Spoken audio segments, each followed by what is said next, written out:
What's up, y'all? Welcome back to another video game review. It's been a month since I did a video game review. Last game I reviewed was Jam It for the Super Nintendo and Sega Genesis. And you know what? I'm still gonna stay in my days of the Super Nintendo and Sega Genesis. We're gonna be reviewing Scooby Doo Mystery for the Super Nintendo and Sega Genesis, another one of my favorites from my childhood that I used to play a lot back in the day. I've been thinking about doing a review on this Scooby Doo Mystery game for a while now, ever since I did a review on Jam It last month or 2 months ago. So without further ado, this is my review on the Scooby Doo Mystery video game. Scooby Doo Mystery is an adventure video game developed by Illusions Gaming Company and Arcanaut Software, and published by Acclaim Entertainment Sunsoft for the Super Nintendo Entertainment System and Sega Genesis. It is based on the Scooby Doo animated series.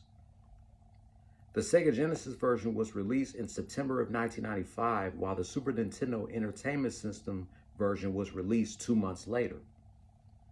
Since I used to own the Super Nintendo, we're going to review that version.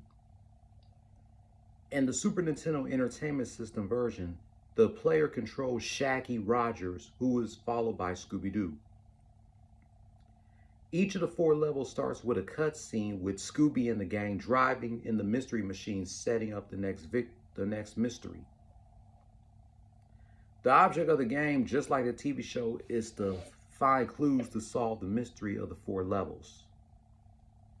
These clues can be obtained by completing a specific task or have Scooby quote-unquote sniff out hidden clues in each area.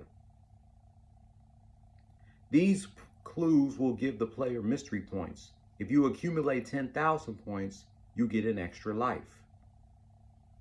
More points can be earned in bonus levels.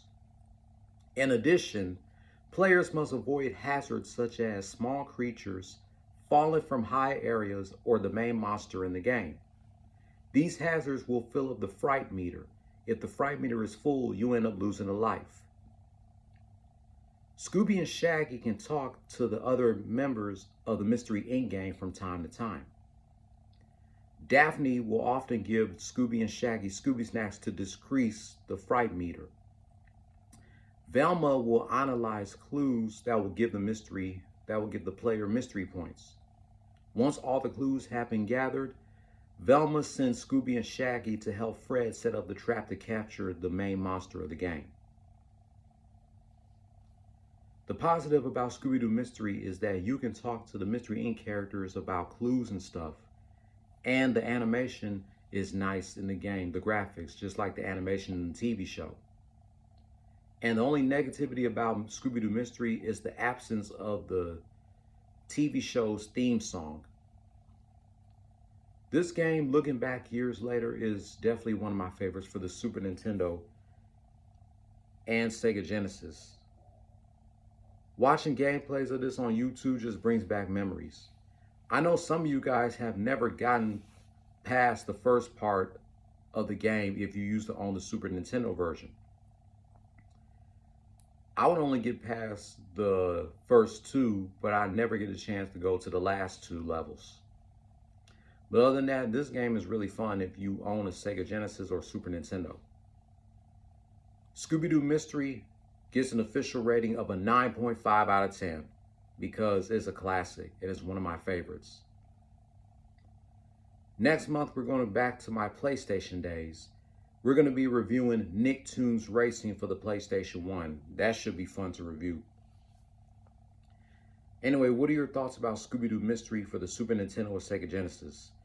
You guys have yourselves a good night. Take care. Thank you for watching. As I always say, play stupid games, win stupid prizes. No more talk.